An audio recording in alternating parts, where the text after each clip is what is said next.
आज फिर आपका स्वागत है हमारी एक और नई पोयम के साथ हमारे आपके अपने channel you me and English के अंदर। और आज की हमारी पोयम है death be not proud, written by John done.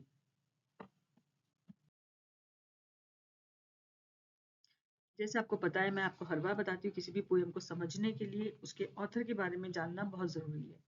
इस पोयम के ऑथर जॉन डन है, जिनका जन्म 1571 और 1572 which is not clear London में हुआ था, इंग्लैंड। और इनका died 31 March 1631 at the age of 59, London England में ही हुआ था। अगर हम जॉन डन के ऑक्यूपेशन की बात करें तो ये बाय ऑक्यूपेशन इंग्लिश पोएट थे, स्कॉलर थे, सोल्जर थे और सेक्रेटरी थे इन कैथोलिक चर्च के अंदर। क्योंकि एक बहुत ही स्टॉन्च कैथोलिक थे, तो इसीलिए इन्होंने चर्च ऑफ इंग्लैंड को भी अटेंड करने से रिफ्यूज कर दिया था। इनकी जो एजुकेशन है वो Hertford college, Oxford university, Cambridge से हुई है। इनकी एजुकेशन के लिए जो टर्म यूज हुई है उसे अल्वा मीटर कहते हैं। जॉन डन जो है वो एलिजाबेथन एज से बिलोंग करते हैं। इनकी अगर पोइट्री के जैनर्स की हम बात करें तो इन्होंने satire, religious, love poetry, एलिजियन, sermons, इन सब जैनर्स के अंदर डील किया है। अगर हम इनकी पोइट्री की मेजर थीम्स की बात करें तो वो है love, sexuality, religion, death, mortality, faith and soul etcetera. जो जॉन डन है ये एक बहुत ही फेमस और बहुत ही रिनाउंड मेटाफिजिकल पोएट थे। Metaphysical poet, metaphysical and metaphysical poetry, ये सब टर्म्स हमने हमारी एक सेपरेट वीडियो के अंदर एक्सप्लेन की है। प्लीज आप प्लेलिस्ट पे जाकर चेक करें। इनकी जो पोइट्री है वो मेटाफिजिकल पोइट्री कहलाती है। इनकी वाइफ का नाम एनी मोरे था, जिनसे उनकी शादी 1601 के अंदर हुई थी। एंड एनी मोरे से इनके 12 चिल्ड्रन थे, जिसमें जॉन और जॉर्ज भी इंक्लूड है। अगर हम जॉन डन की लाइफ की कॉन्ट्रडिक्शंस की बात करें तो बाय बॉर्न ये कैथोलिक थे, एक स्टॉन्च कैथोलिक थे, लेकिन बाद में एंग्लिकनिज्म के अंदर कन्वर्ट हुए। कन्वर्ट होने के बाद ये लॉयर, कॉटियर बने और एक पावरफुल क्लैरिक भी बने। इन्होंने सीक्रेटली अपने ही बॉस की नीज से शादी की थी, जिसकी वजह से इन्होंने अपनी वर्तमान जो बहुत ही इन्फ्लुएंशियल जॉब थी वो खोनी पड़ी। लेकिन बाद में ये राइटिंग करियर के अंदर सक्सेसफुल रहे। इनका जो करियर शिफ्ट था वो बहुत ही कॉन्ट्राडिक्ट था। पहले इन्होंने अपनी करियर की स्टार्टिंग इरोटिक पोएम्स, जो कि लव पोएम्स होती है, सॉन्ग्स एंड सरमन से की थी, जो कि बाद में ये डिवोशनल पोइट्री और इन्फ्लुएंशियल सरमन्स के अंदर चेंज हो गए। अगर हम इनकी लिगेसी की बात करें, जो लिगेसी ये अपनी छोड़ कर गए, इनकी वो लिगेसी सरमन्स की वजह से थी। इनकी पहले स्टार्टिंग में सरमन्स फेमस हुए।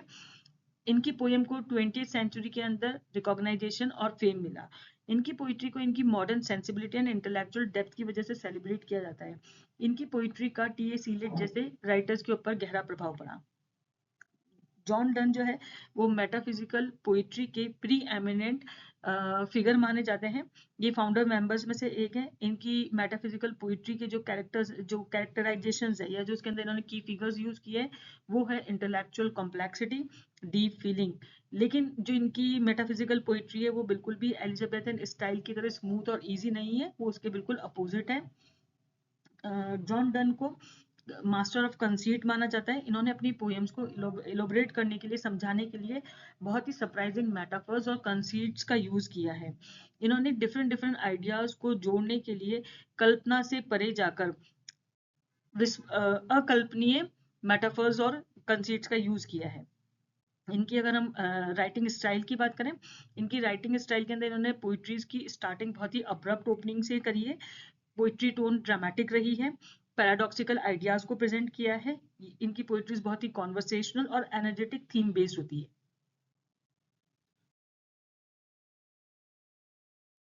जॉन डन अपनी सेंचुरी के एक फेमस पोएट थे। उनके अगर हम मेजर वर्क्स को देखें, डिटेल में एनालिसिस करें, सबसे पहला उनका वर्क था पोएम्स और सॉन्ग्स एंड सॉनेट्स, जो कि पब्लिश हुआ था 1633 के अंदर। ये इनका first collected edition of John Donne's poem था। इस कलेक्शन के अंदर इन्होंने a valediction forbidding mourning written in 1611, go and catch a falling star written in 1590s, the canonization written in 1590s and early 16, the flea written in 1590s, the good morrow written in 1590 and the sun rising written in 1590s। ये सारी poems लिखी। इनका जो second collection था उसका नाम था holy sonnet, जो कि उन्होंने लिखना स्टार्ट किया था 1609 और 10 के अंदर, जो कंप्लीट हुआ था 1617 के अंदर, जिसके अंदर इनकी पोएम्स आती है as due by many titles, जो कि लिखी थी इन्होंने 1619 एंड 10 के अंदर। बेटर माय हार्ट 3% गॉड, जो इन्होंने लिखी थी 1619 1609 और 10 के अंदर।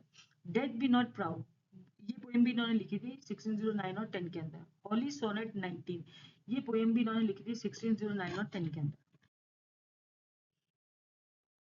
इनका जो थर्ड कलेक्शन है पोएम्स का, वो है पोएम्स ऑन सेवरल ओकेजन, जो पब्लिश हुआ था 1650 के अंदर।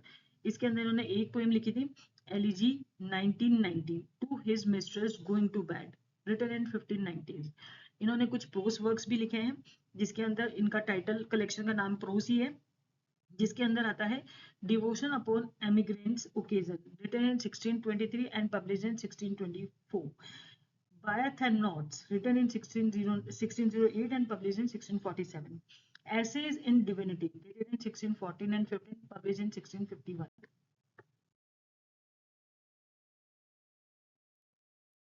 डियर व्यूअर्स, अब हम पोएम के टेक्स्ट को पढ़ने से पहले पोएम के बारे में कुछ उसके फैक्चुअल फैक्ट्स को डिस्कस करेंगे। जैसे कि हमारी poem death be not proud, इसका पहले नाम था holy sonnet 10, often refer to by its opening line, जो कि इसकी ओपनिंग लाइन जो है डेथ बी नॉट प्राउड, उसी को इसका टाइटल बाद में बना दिया गया। ये पोएम 1609 के अंदर लिखी गई थी और ये फर्स्ट टाइम पब्लिश हुई थी 1633 के अंदर। ये पोएम मोस्टली आयम्बिक पेंटामीटर के अंदर लिखी गई है और इस पोएम को जो जॉन डन की जो होली सोनेट की जो सीरीज है उसी में कंसीडर किया जाता है, उसी का ये पार्ट मानी जाती है। होली सोनेट को डिवाइन मेडिटेशंस और डिवाइन सोनेट्स के नाम से भी जाना जाता है। ये poem death be not proud metaphysical sonnet की कैटेगरी में आती है, के जॉनरा में आती है। इस पोएम की अगर स्ट्रक्चर की बात करें तो पेट्रार्कन सोनेट के अंदर लिखी गई है। इस पोएम की rhyming scheme A B B B A C D D C E E है। ये एक 14 लाइन की पोएम है जो कि एक आयम्बिक पेंटामीटर के अंदर लिखी गई है। इस पोएम के अंदर ऑक्टेव और ससेस दो पार्ट है। ऑक्टेव जो कि 8 लाइन्स का होता है, उसके अंदर प्रॉब्लम और आर्ग्यूमेंट बताया गया है। ससेट जो कि लास्ट की 6 लाइन्स का होता है, जिसके अंदर उस प्रॉब्लम को उसका सोल्यूशन बताया गया है। इस पोएम की थीम्स या की आइडियाज जो है वो powerlessness of death, eternal life, subversion of fear बताया गया है। डियर व्यूअर्स, आप स्क्रीन के ऊपर पोएम का टेक्स्ट देख सकते हैं। ये पोएम चाहे तो आप ऑनलाइन प्रिंट निकलवा सकते हैं, जॉन डन की कलेक्शन ऑफ बुक्स में से देख सकते हैं, लिख सकते हैं, लेकिन किसी भी पोएम को समझने के लिए आपके पास ओरिजिनल टेक्स्ट होना जरूरी है। पोएम के पोएम के अंदर कुछ डिफिकल्ट वर्ड्स जो हमें लगे कि डिफिकल्ट हैं वो हमारी स्क्रीन पे शो हो रहे हैं। ड्रेडफुल, दाओ, सो, डॉस, ओवरथ्रो, दो, गो, पॉइसन, वेरन, पॉपी। इसके अलावा भी अगर आपको कुछ डिफिकल्ट वर्ड्स लगते हैं तो आप उनका अलग से नोट करके अपने रजिस्टर में मीनिंग निकाल सकते हैं। चलिए फ्रेंड्स, अब हम स्टार्ट करते हैं पोएम का लाइन टू लाइन एक्सप्लेनेशन। यहाँ पे हमारी first 4 lines. Death be not proud, though some have called thee mighty and dreadful, for thou art not so. For those whom thou thinkest thou dost overthrow, die not, poor death, nor yet canst thou kill me. Now, now in these lines, the poet is saying, अब इन lines के अंदर poet कहते हैं, the speaker directly addresses the death. अब यहाँ पे जो speaker है, जो पोएट है, वो डायरेक्टली हमारी डेथ को ही एड्रेस करते हुए कह रहे हैं, डेथ को ही संबोधित करते हुए कहते हैं, telling it not to be arrogant simply because some people consider death frightening and intimidating. Death को वो ये एड्रेस करते हुए कह रहे हैं कि डेथ अपने आप को इतना एरोगेंट मत समझो, जस्ट बिकॉज कि कुछ लोग तुमसे डरते हैं या कुछ लोग ने तुमको बहुत ही ड्रेडफुल या माइटी माना है, इसलिए इतना डेथ को एरोगेंट होने की जरूरत नहीं है। In reality death is neither of these things. अगर रियलिटी में देखें तो डेथ इनमें से कुछ भी नहीं है। Because when death for whom the speaker feels pity comes to people they don't truly die. क्योंकि जब डेथ, स्पीकर कहता है कि जब मतलब जो स्पीकर है वो डेथ के लिए बहुत ही पिटी फील कर रहा है, क्योंकि डेथ जो स्पीकर है वो कह रहा है, पोएट जो है वो कहता है कि डेथ जब लोगों को आती है तो एक्चुअल में इंसान नहीं, डेथ की ही डेथ हो जाती है। Nor will the speaker truly die when death comes for him. अगर देखा जाए तो हकीकत में स्पीकर कहता है कि speaker truly die when death comes for him, कि स्पीकर डेथ से नहीं डरता है और ना ही डेथ जब उसको आती है तो स्पीकर को मार सकती है। Now next four lines from Rest and Sleep. Which but thy pictures be? Much pleasure, then from thee, much more must flow. And soonest our best men with thee do go. Rest of their bones and souls delivery. इसमें same ही rhyme scheme continue हो रही है, A B B A। Lines का अगर हम explanation और meaning देखें तो इन लाइन्स के अंदर स्पीकर ने डेथ को कंपेयर किया है रेस्ट और स्लीप के अंदर। स्पीकर ने कहा है कि जो डेथ है वो जस्ट लाइक रेस्ट और स्लीप की तरह है। स्पीकर फील करता है कि death would be even more pleasant than these, कि जो डेथ है वो रेस्ट और स्लीप से भी कई ज्यादा प्लीजेंट है। इसी चीज को उसने एक्सप्लेन करते हुए कहा है कि it is often the best people who embrace death, कि कई बार जो लोग होते हैं वो डेथ को भी एम्ब्रेस कर देते हैं। कैसे? जैसे कि अगर हम रात को सोते हैं या हमारी बॉडी रेस्ट करती है तो उसके बाद हम थोड़े टाइम के बाद वापस से उठ जाते हैं, लेकिन अगर हम एक बार किसी को डेथ डेथ आ जाती है और उसकी बॉडी अगर रेस्टिंग है, बॉडी रेस्ट कर रही है, तो फिर उसकी सोल पास होकर अनदर वर्ल्ड के अंदर चल जाती है। तो ultimately the poet is again asking कि why death is so arrogant, death को किस बात की इतनी एरोगेंसी है? जब डेथ के ऊपर खुद का कंट्रोल ही नहीं है तो डेथ को क्यों इतना एरोगेंट है, क्यों इतना प्राउड है? Thou art slave to fate, chance, kings, and desperate men, and those with poison, war, and sickness dwell. And poppy or charm can make us sleep as well, and better than thy stroke, why swellest thou then? Death is entirely under the control of fate and destiny. Now the speaker is saying कि death खुद fate और destiny के control में है and is often inflicted by rulers and those acting out of despair, और rulers के controls में, despair के control में है। Now the point is that the जैसे पोइट ने कहा है कि डेथ से क्वेश्चन किया है कि डेथ को किस चीज के लिए प्राउड है, जब वो खुद डेस्टिनी, फेट, रूलर, डिस्पेयर के कंट्रोल के अंदर है। फिर डेथ ने कहा, कई बार जो डेथ है, पोइट ने कहा है कि डेथ को हम एसोसिएट करते हैं पॉइजन से, वॉर से, डिजीज से। मतलब अगर किसी को डेथ को जो इतनी एरोगेंस है कि वो सबको डरा सकती है, बहुत माइटी है, ड्रेडफुल है, जैसा लोग मानते हैं, तो डेथ को भी एक रीजन चाहिए, चाहे वो पॉइजन हो, चाहे वॉर हो, चाहे डिजीज हो।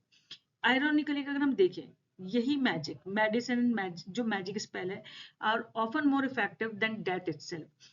एक व्यक्ति जितना गहरी नींद डेथ में सोता है उतना ही गहरी नींद में वो एक मेडिसिन या एक मैजिक स्पेल में भी सोता है।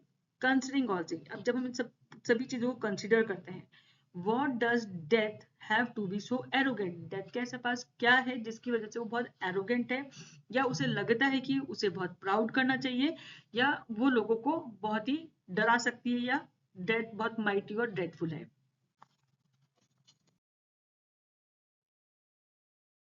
Now, in these last two lines, one short sleep past, we wake eternally, and death shall be no more.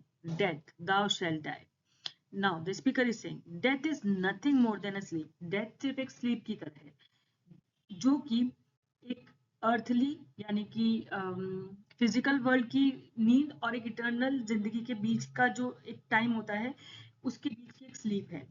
A sleep from which death can never trouble them away. ये एक death एक ऐसी sleep है जिसके बाद वो कभी भी किसी को वापस से ट्रबल नहीं कर सकती। इंस्टेड डेथ, बल्कि जो डेथ है, rather the particular idea of death is fear, जो सिर्फ डेथ का जो आइडिया है वो वो डरावना है, is what will ultimately cease to exit. अगर किसी भी व्यक्ति को एक बार डेथ आ जाती है उसके बाद वो आइडिया भी सीज हो जाता है, क्योंकि now the person will awake eternally. अब व्यक्ति इस जन्म मरण की नींद से, इस निद्रा अवस्था में एक बार जाने के बाद उसका इटर्नली अवेकन हो जाता है, जिसके बाद डेथ का जो ड्रेडफुल आइडिया है वो भी खत्म हो जाता है।